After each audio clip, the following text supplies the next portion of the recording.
कल मैंने बताया था दशमूल, 10 अपने पूरे गौड़िया वैष्णव सिद्धांत को, अपनी फिलॉसफी को हम 10 पॉइंट्स में समराइज कर सकते हैं। और 10 पॉइंट्स कहाँ से आए हैं? वो गीता से आए हैं। हमें कैसे पता गीता से आया? वो मैंने श्लोक बताया कल। सो गीता, कल थोड़ा टेक्निकल हो गया था।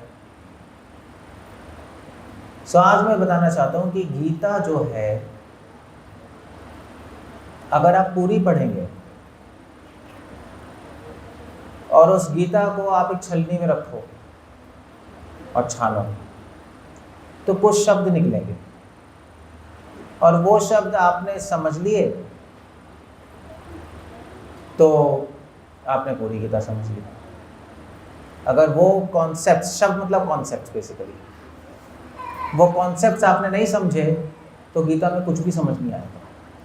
तो गीता के कुछ प्रिंसिपल कॉन्सेप्ट्स हैं। कॉन्सेप्ट्स कैसे कह सकते हैं? वो एक समझ नहीं आता इनको सिद्धांत। कुछ आइडियाज हैं गीता में, आइडिया तो बताइए होगा सबको। कुछ गीता में कुछ आइडियाज हैं जिस पे पूरी गीता खड़ी हुई है। जैसे धर्म है, धर्म बहुत बड़ा विषय है, बहुत सारी किताबें हैं धर्म की। नहीं, आप पढ़ने बैठोगे तो मनुस्मृति, पराशर स्मृति, विश्वामित्र स्मृति, आश्वलायन स्मृति, गौतम स्मृति, ऐसे 32 स्मृतियाँ हमारे पास हैं। और पढ़ पढ़ के आप कहोगे क्या? मान लीजिए आपने सारी किताबें पढ़ ली, फिर मैं आपसे पूछूं भी धर्म क्या है, मुझे 2 लाइनों में बता दो। हमारे पास टाइम नहीं है। तो आप अगर समझ जाओगे तो आप बता सकते हो ना 2 लाइनों में, है नहीं? जैसे मान लीजिए अगर किसी को बिजनेस करना है तो बिजनेस उसने किया, या जैसे डॉक्टरी है, हम डॉक्टर हैं, तो अब आपको डॉक्टरी समझने के लिए 5 साल पढ़ना पड़ेगा। मगर आपको डॉक्टर साहब आप 2 लाइनों में बता दीजिए डॉक्टरी क्या है। सो हम बता सकते हैं क्योंकि हमने पढ़ा है, हमने प्रैक्टिस की है, तो बता सकते हैं डॉक्टरी क्या है। डॉक्टरी है कि भाई आप बीमारी को डायग्नोस करो और मेडिसिन से उसको ट्रीट कर दो। सिंपल है, अल्टीमेटली यही है, डायग्नोसिस, ट्रीटमेंट। बाकी सारा जो डिटेल है वो इसी को समझाने के लिए। डायग्नोस कैसे करेंगे? डायग्नोस समझते हो, बीमारी को पहचानेंगे कैसे? ये टेस्ट, वो टेस्ट, वो टेस्ट, वो टेस्ट। ट्रीट कैसे करेंगे? हमें मेडिसिन से कर लो, रेडिएशन से कर लो, फ्लूइड चढ़ा के कर लो, सर्जरी से कर लो, जैसे भी कर लो। मगर ये 2 ही चीज़ें हैं, डायग्नोसिस, ट्रीटमेंट।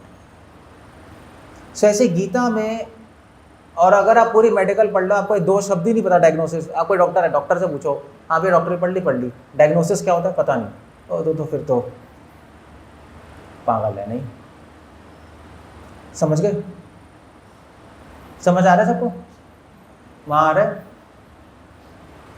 सो ऐसे गीता में कुछ आइडियाज़ हैं जो हमें ग्रैस्प करने पड़ेंगे। आपने वो कर लिया तो पूरी गीता समझ आएगी। इनफैक्ट पूरी गीता का सारे शास्त्र समझ सकते हो अगर वो आइडियाज़ ग्रैस्प कर लिए तो वो आइडियाज़ क्या हैं वो मैं बताऊँगा आज।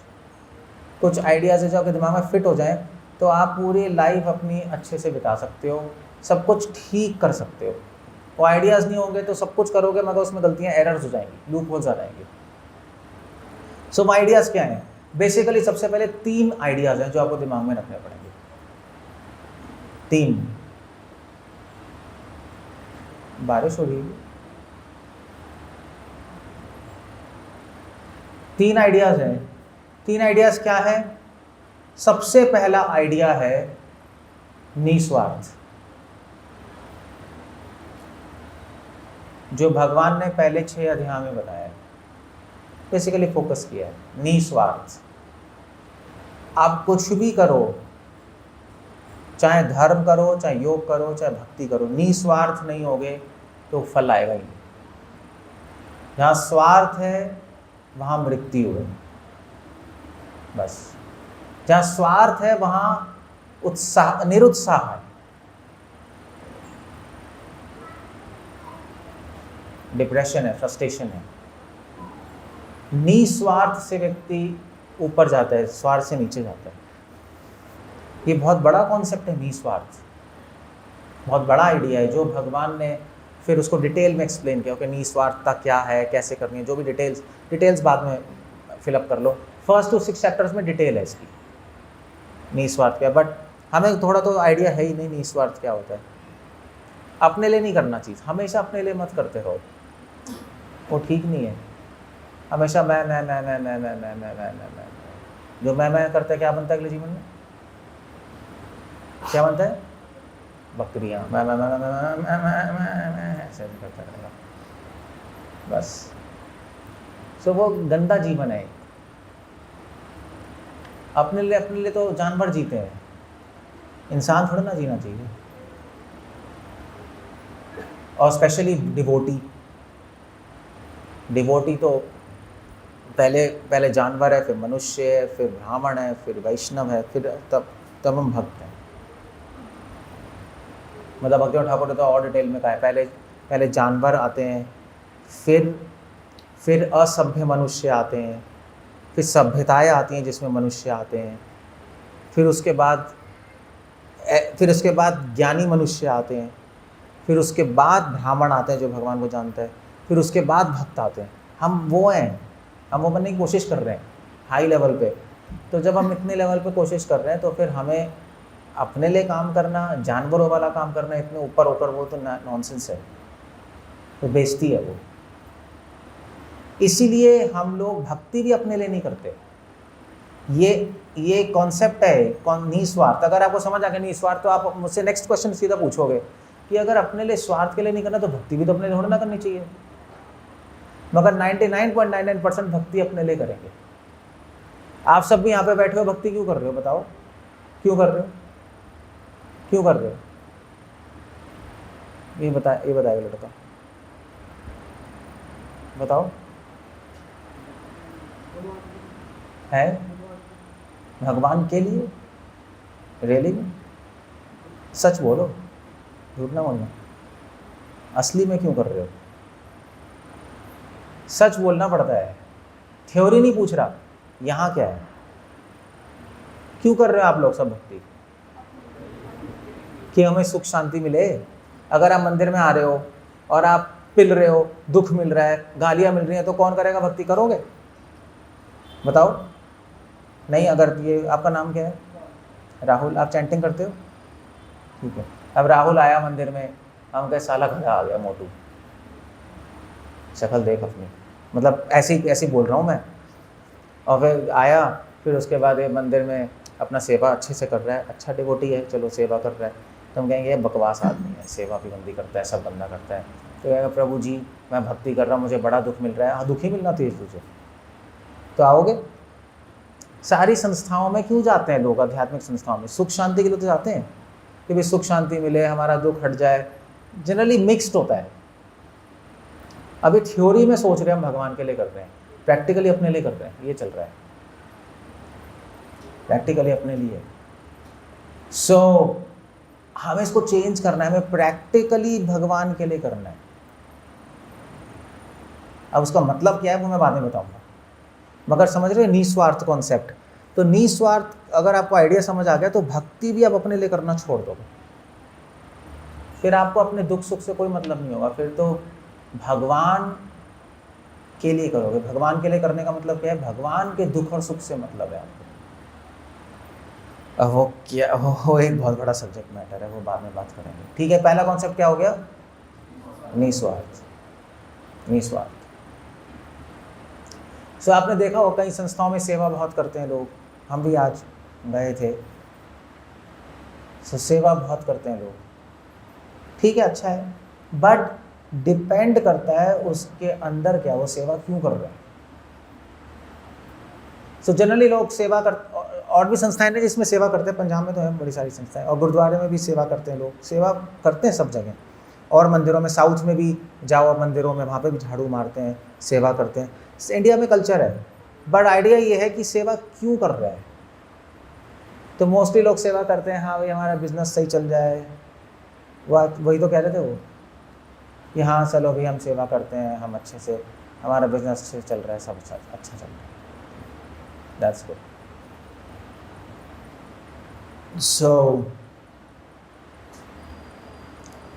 इसको कहते हैं निस्वार्थ। इसलिए चैंटिंग भी अपने लिए नहीं होती। अब चैंटिंग अपने लिए नहीं करना, चैंटिंग निस्वार्थ से करना, नाम लेना, वो भी एक बहुत बड़ी कला है। वो आपको समझ ही नहीं आएगा उसका मतलब क्या है। ये चैंटिंग तो आप करोगे हरे कृष्ण बोलो सुनो, वो फिर मैकेनिकल हो गया, उसका मतलब नहीं है निस्वार्थ। तो निस्वार्थ कॉन्सेप्ट हर जगह लगेगा। प्रसाद भी अपने लिए नहीं ले रहे हो। प्रसाद क्यों ले रहे हो? कि मैं हेल्दी रहूं और मेरी हेल्थ किसकी सेवा में लगाऊं? भगवान की। तो वो ठीक है, मतलब अल्टीमेट एम भगवान हो गए। So that's the whole point. Now निस्वार्थ पहला शब्द, पहला आइडिया। दूसरा आइडिया जो गीता का है वो है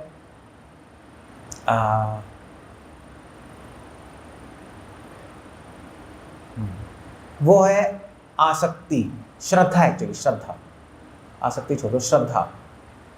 दूसरा आइडिया श्रद्धा है। श्रद्धा ही आसक्ति प्रेम उसमें बदलेगी, बस श्रद्धा है। ये मिडल 6 चैप्टर्स में, 7वें अध्याय से 12वें अध्याय तक श्रद्धा, ये बहुत इंपॉर्टेंट है ये पॉइंट। श्रद्धा फेथ। क्या श्रद्धा? कि रक्षिष्यति इति विश्वासो, भगवान जरूर मेरी रक्षा करेंगे। इसका मतलब क्या है? इसका मतलब ये नहीं है मैं कुछ भी करता रहूँगा भगवान रक्षा करेंगे, नहीं। इसका मतलब है कि अगर मैं भगवान की बात मानूंगा तो जरूर रक्षा करेंगे। इसका मतलब ये। और किस चीज़ की रक्षा करेंगे? मेरे हेल्थ की, मेरे वेल्थ की? नहीं, मेरी भक्ति की। क्योंकि हेल्थ और वेल्थ भगवान की नज़र में कुछ नहीं है, कोई बड़ी बात नहीं है हेल्थ और वेल्थ। वो तो आती है जाती है। कई जन्मों में धन आया चला गया, कई जन्मों में हम राजा थे, कई जन्मों में भिखारी थे, रंग थे, अभी मिडिल क्लास हैं। ये तो ऊपर नीचे होता है। भगवान की नज़र में पैसे की क्या वैल्यू है? भगवान की नज़र में हेल्थ की क्या वैल्यू है? वो हमारी नज़र में, क्योंकि शरीर को कुछ ना कुछ तो होता ही रहेगा। बट भक्ति की रक्षा करेंगे। सो इसको कहते हैं श्रद्धा। दूसरा आइडिया श्रद्धा है। तीसरा आइडिया जो है वो है वैराग्य, जो कि लास्ट 6 चैप्टर्स में 13 से लेकर 18 तक। वैराग्य का मतलब होता है कि संसार में से आसक्ति ना हो, संसार में हमारा मन नहीं जाएगा, संसार की चीज़ों में मन नहीं जाएगा, वो वैराग्य होता है। वैराग्य मतलब को छोड़ना नहीं होता। जिस दिन आपका संसार की चीज़ों में मन जाना बंद हो गया, इसका मतलब वैराग्य आ रहा है। और वैराग्य भगवान की कृपा से आता है, अपने आप नहीं आ सकता। वो बहुत मुश्किल है, असंभव है। वो ये करोड़ों चीज़ें हो रही है ना चारों तरफ हमारे। और वैराग्य का मतलब सिर्फ ये नहीं निरासक्ति। वैराग्य का मतलब ये नहीं सिर्फ हमारा मन नहीं जा रहा। वैराग्य का मतलब होता है कि संसार की चीज़ों का छाप नहीं पड़ता हमारी माइंड में, संस्कार नहीं पड़ते संसार के, वो वैराग्य होता है। जैसे मान लीजिए आप रोड पे जा रहे हो, आप अभी आए, रोड से आए है ना, तो रोड पे जो पत्थर पड़े हैं आपने देखे होंगे, पत्थर तो देखे होंगे नहीं, कुछ तो पत्थर पड़े होंगे। तो आप इस तरफ से आए, इस तरफ से आए होगे ना कई लोग। तो यहाँ पे गड्ढा है ना, वहाँ पे पत्थर पड़े हुए बड़े सारे, है ना, देखे होगा आपने। तो क्या वो आपको सपने में आएगा? कभी सपना आएगा कभी उन पत्थरों का? कभी नहीं आएगा आपको, कभी भी नहीं आएगा सपना। क्यों नहीं आएगा? क्यों नहीं आएगा उसका सपना? मतलब मान लीजिए अगर आप यहाँ से आ रहे हो तो बहुत सुंदर लड़की चली गई, आपने देख लिया, 1 सेकंड भी देख लिया तो आपको सपना आ जाएगा? आएगा नहीं आएगा? या लड़कियों ने कोई देख लिया, अमिताभ बच्चन कोई आ रहा है, वो सपना आ जाएगा। अमिताभ बच्चन तो बूढ़ा हो गया। टाइगर श्रॉफ है ना, कोई है? हाँ, ये मसल्स है, हाँ ठीक है। सो ऐसा क्यों है? पत्थर को सपना क्यों नहीं आ रहा? उसका क्यों आ रहा है जबकि हमने 1 सेकंड देखा है? वो पता है वो क्यों है? ऐसा क्यों है?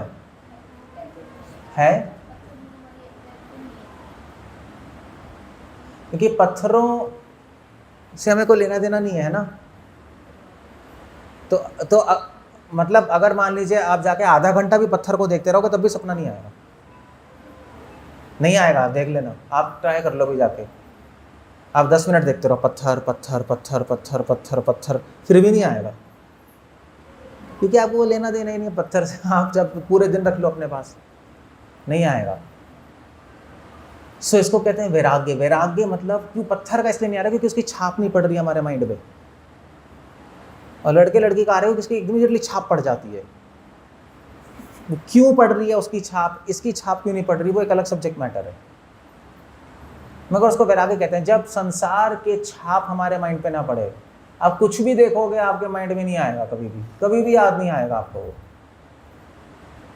वो आके निकल जाएगा यहाँ से, उसको कहते हैं वैराग्य।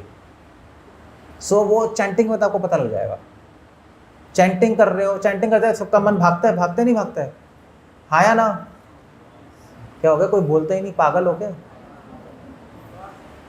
झूठ अगर बोल रहे हो नहीं तो जो झूठ है वो तो एज्यूम्ड है। हाँ, सबका भागेगा 100%। क्यों भाग रहा है, कहाँ भाग रहा है, भगवान का नाम छोड़ के चीज़ों में भाग रहा है ना। सो क्यों भाग रहा है, क्योंकि आपके मन में छाप पड़ती जा रही है उन चीज़ों की। इसका मतलब मन में वैराग्य नहीं है, वैराग्य नहीं है वो। आप कह सकते हो हम निरा सकते हैं अपने घर से, अपने बच्चों से, अपने इससे, अपने उससे, कहने को तो कोई भी कह सकता है, और डेली में चैंटिंग में पता लगेगा टेस्ट। सो मान लीजिए भाई आप चैंटिंग कर रहे हो, आपके माइंड में प्रीचिंग ही घूम रही है, प्रीचिंग ही घूमती है लोगों के, तो जो भक्ति में होता है फिर प्रीचिंग घूमेगी, है ना, कि हाँ वो लेक्चर दे रहे हैं वो श्लोक, तो इसका मतलब आप प्रीचिंग की छाप पड़ती जा रही है आपके माइंड में। ठीक है, गंदी चीज़ों से बेटर है, बट है आप अभी भी संसार से संसार की चीज़ों से अभी आसक्त हो, आपके माइंड पे इंप्रेशन छोड़ रही है। जो प्योर डिवोटीज है, प्रभुपाद जैसे, वो तो पूरे वर्ड में प्रीचिंग करके आए, कोई प्रॉब्लम नहीं, वो चैंटिंग कर रहे हैं, उनका मन लग रहा है, और कुछ ऐसे उनको चैंटिंग में तो कुछ याद नहीं आता, क्योंकि वो प्रीचिंग कर रहे हैं वैराग्य के साथ, निरासक्ति के साथ। हम ये नहीं कर रहे। So that's the whole point. So 3 ideas है बेसिक। क्या क्या है, पहला क्या है, निस्वार्थ, दूसरा श्रद्धा, तीसरा वैराग्य। ये याद रखना, 3 तो याद है, ये मेन आइडियाज हैं। कुछ सेकेंडरी आइडियाज भी हैं जो आपको अपने माइंड में रखना पड़ेगा, कुछ और आइडियाज हैं जो माइंड में रखने पड़ेंगे। 4th आइडिया है, ये मेन 3 है, बाकी सेकेंडरी हैं, वो भी असिस्ट करेंगे इन आइडियाज को गीता की। सो 4th आइडिया है भगवद गीता का, वो है एक्शन। एक्शन, क्रिया। एक्शन तो समझते हो ना। अब आपको लगेगा ये क्या आइडिया है, मगर ये बहुत इंपॉर्टेंट है, क्योंकि चक्कर ये है कि जितने भी ज्ञानी, योगी, तपस्वी लोग, वो इसमें बिलीव नहीं करते एक्शन में, वो इन एक्शन में बिलीव करते हैं। निष्क्रिय हो जाओ, आंख बंद करो, कान बंद करो और बैठ जाओ समाधि में। हमारा ऐसा आइडिया नहीं, भक्ति ऐसी नहीं है। भक्ति में हम, ठीक है, हम बैठते हैं, चैंटिंग करते हैं, बट भक्ति में अगर या तो बाहर एक्शन कर रहे हैं या अंदर एक्शन कर रहे हैं, कहीं ना कहीं एक्शन चल रहा है। कोई चैंटिंग भी कर रहा है तो अंदर चल रहा है, सब कुछ एक्टिविटी है, उसका माइंड चल रहा है, उसका माइंड भगवान को सरेंडर कर रहा है, भगवान से प्रे कर रहा है, बहुत सारे इमोशंस भगवान के साथ कनेक्टेड है, खाली नहीं है कुछ यहाँ, समझे।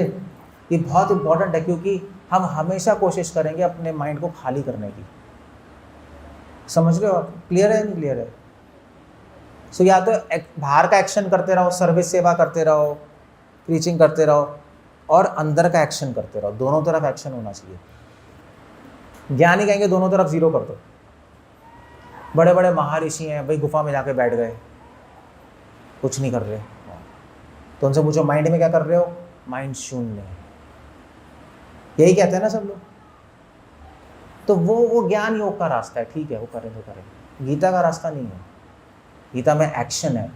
क्यों है एक्शन, क्योंकि चक्कर ये कि सब कुछ भगवान का है, तो भगवान की सर्विस में लगना चाहिए। जो लोग अपना माइंड जीरो कर लेते हैं या एक्शन नहीं करते, गुफा में बैठ जाते हैं, वो भगवान की चीज़ों को छोड़ रहे हैं, है ना, भगवान की चीज़ों को छोड़ रहे हैं। तो वो एक तरह से वो कहना चाहते हैं कि ये सब सत्य नहीं है, ये सब सत्य नहीं है, भगवान का नहीं है ये सब, सो इसलिए छोड़ रहे हैं। तो वो एक तरह से अपराध हो गया भक्ति के एंगल से, हमारे भक्ति के एंगल से, हमारे स्कूल से, क्योंकि जिसकी चीज़ है उसकी सेवा में ना लगाओ तो ऑफेंस ही तो है नहीं, वही हो गया ना, उसकी सेवा में लगा ही नहीं रहे आप, एंजॉय भी नहीं कर रहे, मगर छोड़ रहे हो। ये तो वही बात हो गई कि भाई आपको सड़क पे जा रहे हो, आपको किसी का पर्स मिला पड़े हुए, तो आपने पर्स खोला, उसमें उसका नाम और फ़ोन नंबर लिखा है, तो क्या करोगे आप?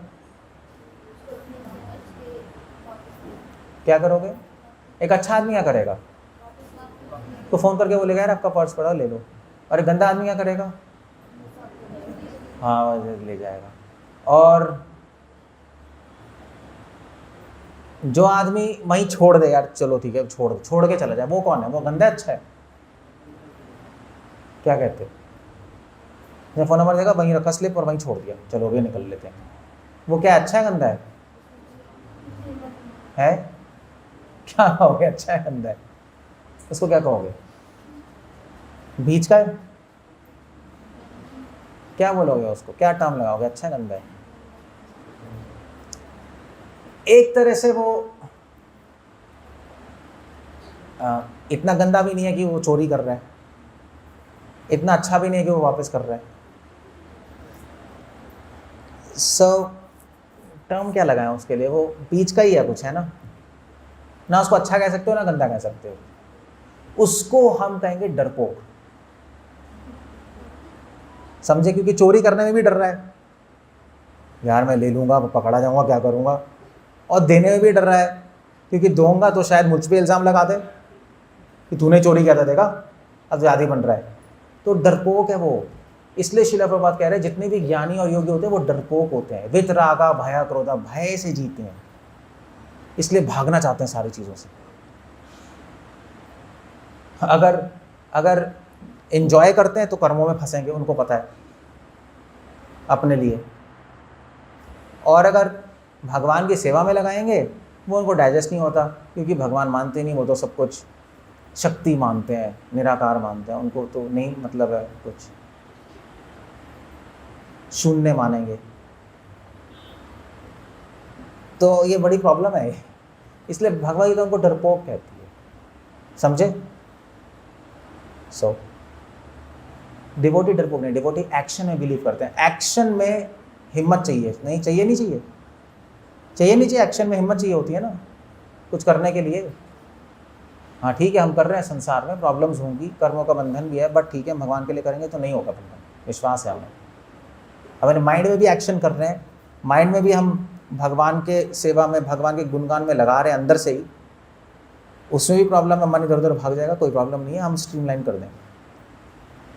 उसमें एफर्ट चाहिए होता है, एक्शन में क्या चाहिए? एफर्ट, प्रयास चाहिए। इन एक्शन में प्रयास नहीं चाहिए, इन एक्शन में पड़े हो। ऑफकोर्स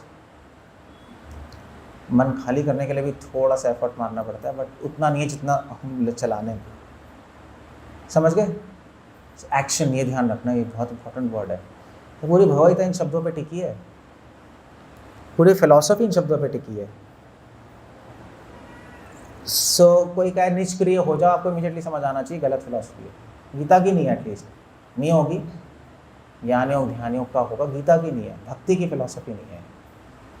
एक्शन, पांचवा वर्ड सेकेंडरी है, ये पांचवा वर्ड जो है, और इसी एक्शन को हम बोल देते हैं सेवा। बेसिकली मैं एक्शन कह रहा हूँ, आप इसको सेवा बोल दो, एक ही बात है, मतलब there is some activity happening, service. Okay, पांचवा शब्द जो गीता का है, जो कि इम्पोर्टेंट है, जो हमें समझना है, वो है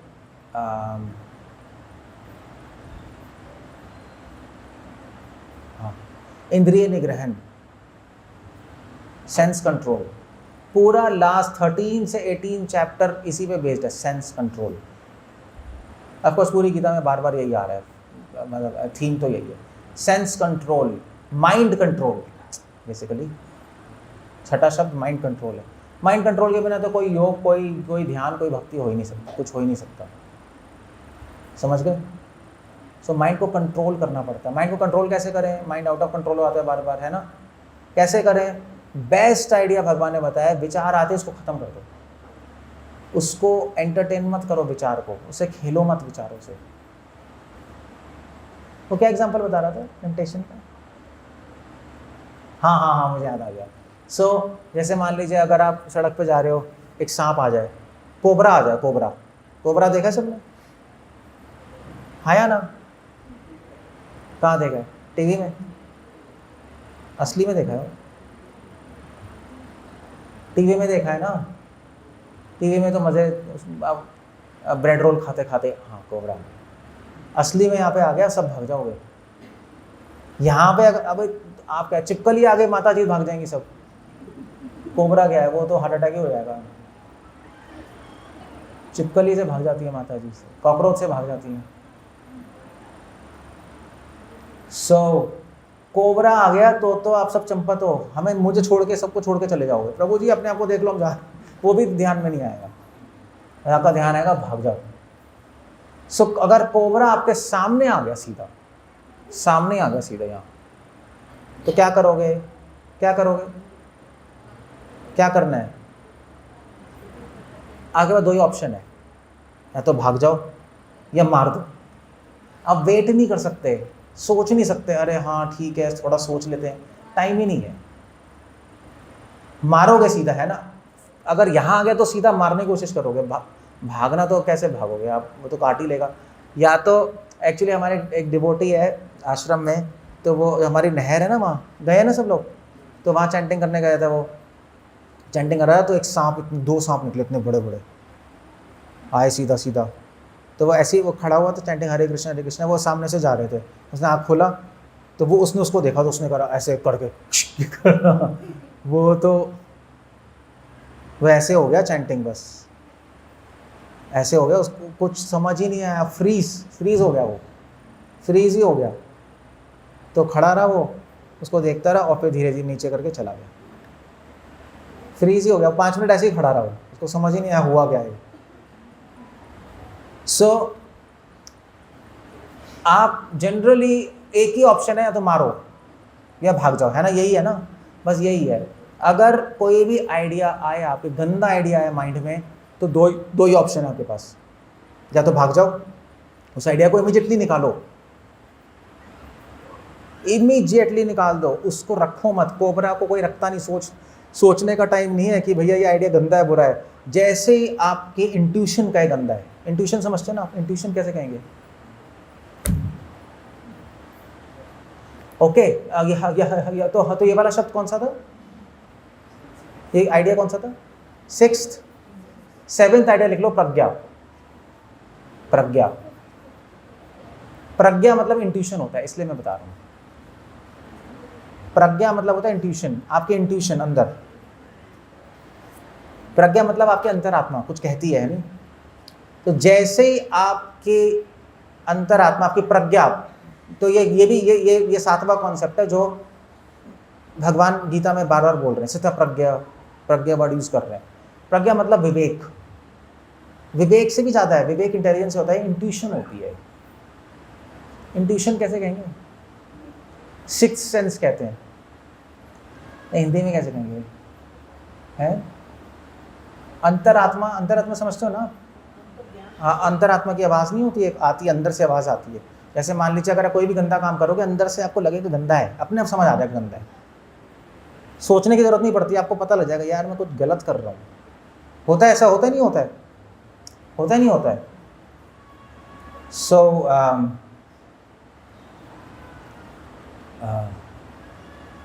अपने आप पता लगेगा आपको। अब आप उस आवाज़ को दबा सकते हो, वो बात अलग है, मगर एक बार आएगी अंदर से। उसको कहते हैं प्रज्ञा, उसको प्रज्ञा कहते हैं। वो विचार नहीं है, वो विवेक नहीं है, वो प्रज्ञा है, इंट्यूशन है आपकी। अगर आपकी प्रज्ञा बोले कि ये चीज गलत है, इमीडिएटली उसको हटा दो। कोबरा के या तो भाग जाओ मतलब आपने उसको हटा दिया नहीं अपने माइंड से, अब भागोगे कहाँ, अब तो अंदर ही बैठे हो, उसको ही भगाना पड़ेगा। या तो उसको निकाल दो माइंड से, या उसको मार दो उस आइडिया को, वहीं पे ख़त्म कर दो। कैसे मारोगे? अच्छे आइडिया से बुरा आइडिया ख़त्म हो सकता है। कोबरा को तो लाठी से मारोगे, मगर गंदे आइडिया को आप अच्छे आइडिया से मार सकते हो। जैसी आइडिया है आपके माइंड में, जब आपके माइंड में आइडिया आ रहा है गंदा आइडिया, क्या है तो कोई एग्जांपल बताए गंदा आइडिया का। क्या हो गया? आप लोग क्या गंदे आइडियाज नहीं जानते क्या? है किसका? गैम्बलिंग का आता है किसी के माइंड में? हाँ, शेयर मार्केट में फिर शायद होता है। सो गैम्बलिंग का आइडिया आया, गैम्बलिंग करनी है, जुआ करना है, इमीडिएटली दो ही ऑप्शन है आपके पास, या तो उसको निकाल दो, नहीं मैं नहीं सोचूंगा, सोचते मत रहो उस पर कि जुआ अच्छा है बुरा है। हो सकता है अच्छा हो इस कंडीशन में, थोड़ा रिसर्च कर लेते हैं। रिसर्च मत करो भैया, अगर आपको अंदर से लग रहा है गंदा, निकाल दो। नहीं अंदर से लगना चाहिए, समझे। और दूसरा तरीका है, उसको काट दो, मार दो। मारोगे कैसे? अगर आपको पहले से नॉलेज है कि जुआ खराब चीज़ है, आपने उसके अगेंस्ट पढ़ा हुआ है आर्ग्यूमेंट्स, तो वो सारे आर्ग्यूमेंट्स अपने माइंड में लाओ कि जुए के कॉम्प्लिकेशंस ये हैं, जुए से देखो इतनी हानि होती है, इतनी कन्फ्यूजन होती है, लोगों की जीवन बर्बाद हो जाता है। वो सारा माइंड में ले आओ, अच्छे आइडिया से ये आइडिया ख़त्म कर दो। भगवान को पसंद नहीं है जुआ, बस अच्छा आइडिया है तो ख़त्म हो जाएगा। तो दो ही ऑप्शन है आपके पास, इसको बोलते हैं, क्या बोलते हैं,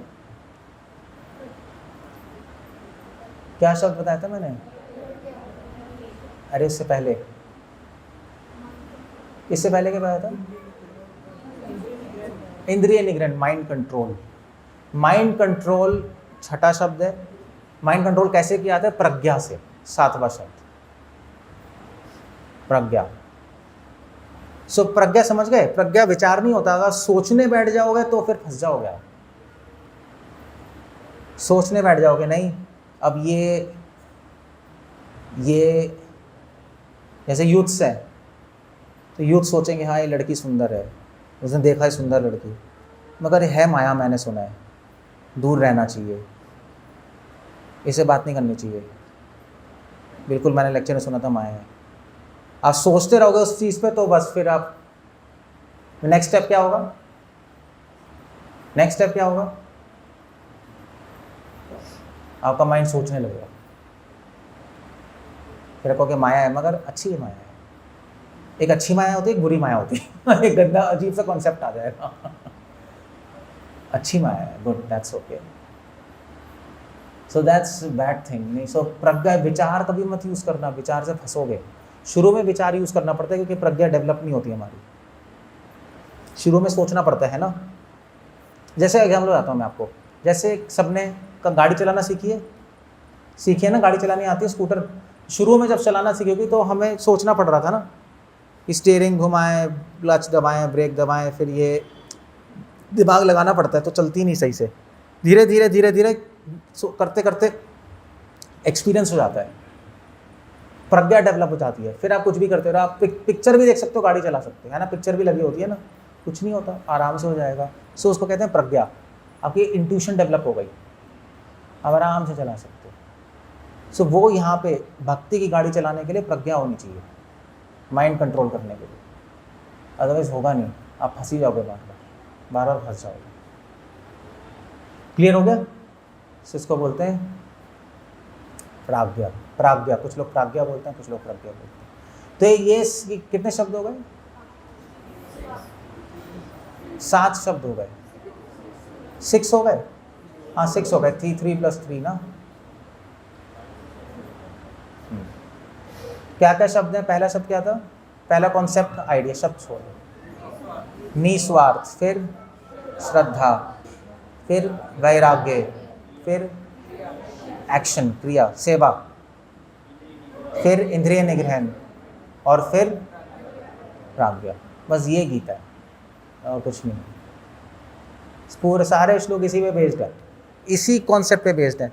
हर श्लोक में यही कोई कॉन्सेप्ट घूम के आएगा बेस पे।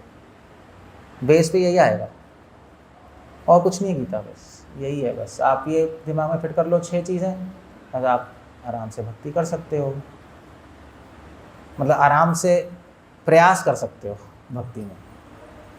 प्रयास तो हम भी सभी करते हैं, मगर अगर आइडियाज़ नहीं पता तो प्रयास करना फ्रस्ट्रेटिंग होगा, या आइडियाज़ पता है तो प्रयास करना बड़ा इंटरेस्टिंग होगा, एडवेंचरस होगा। नहीं, एडवेंचरस तो इंटरेस्टिंग होता है ना, करना फ्रस्ट्रेटिंग हो जाएगा, क्या हो रहा है क्या नहीं हो रहा, होगा नहीं होगा।